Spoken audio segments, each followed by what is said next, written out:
Hai, Assalamualaikum. Jumpa lagi dengan ilmu pengetahuan fisika. Kali ini kita melanjutkan listrik statis, yaitu mengenai medan listrik. Medan listrik. Medan listrik adalah ruang di sekitar muatan listrik yang masih dipengaruhi gaya listrik.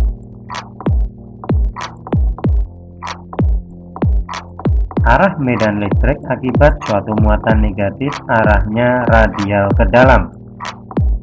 Sedangkan arah medan listrik akibat suatu medan positif arahnya radikal keluar.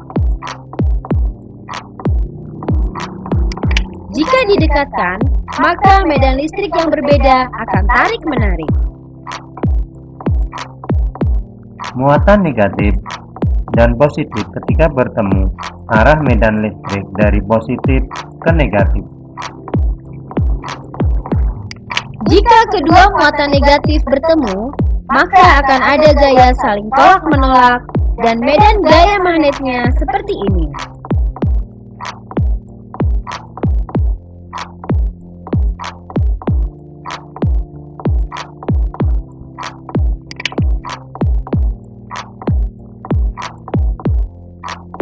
Medan listrik, jika kedua muatan positif didekatkan, maka gaya akan terjadi gaya tolak-menolak. Medan gaya pada kedua muatan akan tampak seperti ini.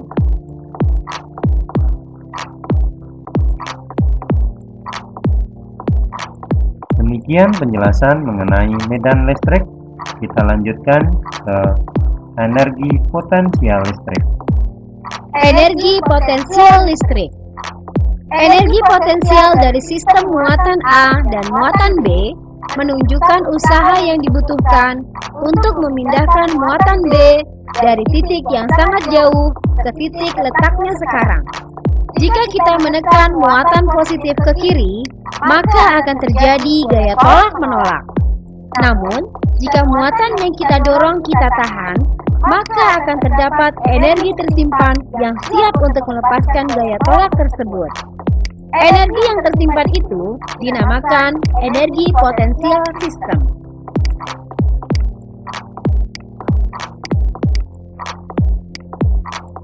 Semakin mendekati muatan, energinya yang dibutuhkan semakin besar. Ketika energi itu mencapai dekatnya, dia akan berlempar untuk menjauh. Potensial listrik pada suatu titik menunjukkan usaha yang dibutuhkan untuk memindahkan muatan satu kolom dari titik yang jauh sekali ke titik itu. Satu potensial listrik adalah joule per kolom atau volt. Energi potensial tersimpan dalam bekas. Potensial listrik menunjukkan energi potensial yang dihasilkan ketika muatan yang dipindahkan itu besarnya satu kolom.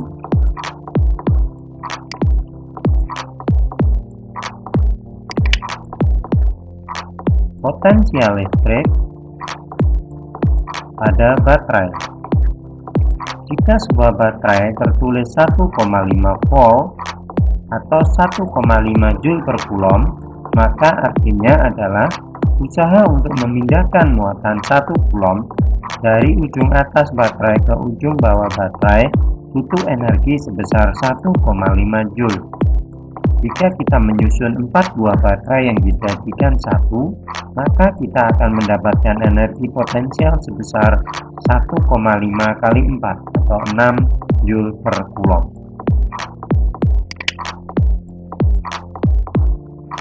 Kegunaan listrik statis.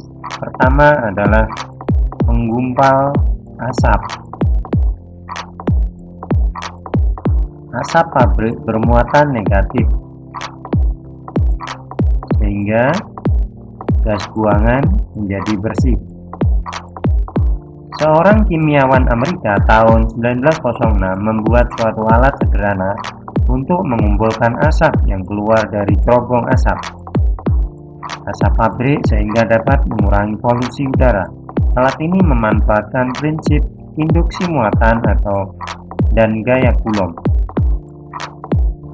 Yang kedua adalah pengecatan mobil. Ketika cat disemprot, butir-butir halus akan menjadi bermuatan karena bergesekan dengan udara. Mobil yang akan dicat diberi muatan yang berlawanan dengan muatan butiran cat, sehingga butiran cat akan tertarik ke mobil. Cara ini akan menghasilkan pengecatan yang rata dan menjangkau tempat yang tersembunyi. Mesin fotokopi. Mesin fotokopi pertama kali dirancang oleh seorang fisikawan Amerika bernama Chester F. Thurston tahun 1935. Mesin ini memanfaatkan prinsip muatan induksi serta gaya Coulomb. Serbuk tinta yang bermuatan negatif akan disemprotkan pada plat. Selanjutnya, tinta dipindahkan ke kertas lain untuk membuat salinannya, lalu dipanaskan agar kuat. Printer inkjet. Ini adalah plat logam. Yang ini head printer. Yang ini putih kertas. Printer inkjet juga bekerja dengan prinsip listrik statis. Awalnya butiran halus tinta pada permukaan kertas dengan banyaknya titik semprotan. Materi yang akan dicetak menampakkan bentuknya.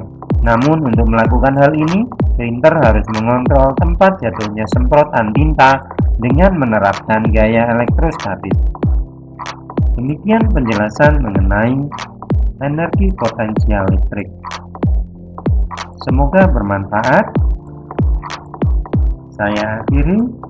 Wassalamualaikum warahmatullahi wabarakatuh.